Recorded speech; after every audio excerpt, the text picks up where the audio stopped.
On a bright afternoon in the city, a woman suddenly fell from above. People in the street started screaming.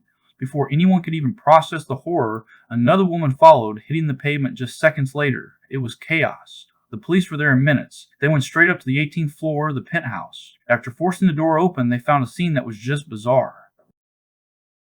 In the hallway stood three young men, all identical, wearing nothing but their pants, and each one was pointing at the other two, shouting, "They did it! I was unconscious!"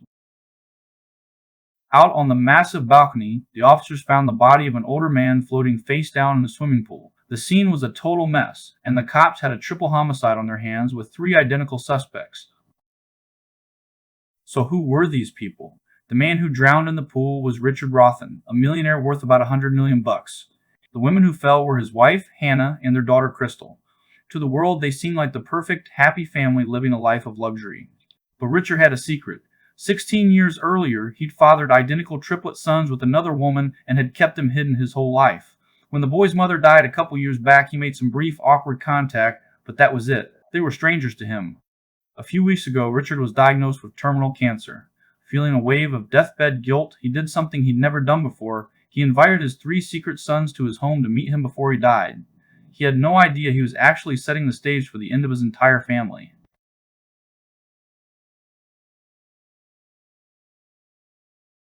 For the investigators, the case was a nightmare. Three identical suspects, three identical stories. Each of them claimed they were locked in a closet room in the lobby while the other two committed the crime. Their big break came when they found the security cameras and they watched the whole thing unfold. The footage was chilling. It showed two of the triplets attacking the third in the living room, choking him until he passed out. Then they carried their unconscious brother to the lobby area, a blind spot where no cameras could see.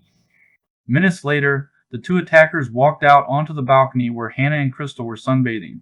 The tape showed the horrifying moment they pushed Crystal over the railing. Then they turned to Hannah, who was still lying on her sun lounger, unaware until it was too late. They picked her up, without a second thought, hurled her over the railing as well. After that, they went to their sick father, Richard's room, who was sedated in his bed because of his sickness. They carried him out of his bed to the balcony and threw him into the pool. Then, the two brothers quickly ran back to the lobby area, and that's the last time they were clearly seen on the security camera footage.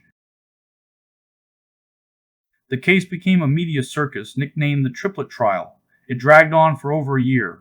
The prosecutor's argument was simple. This was a conspiracy.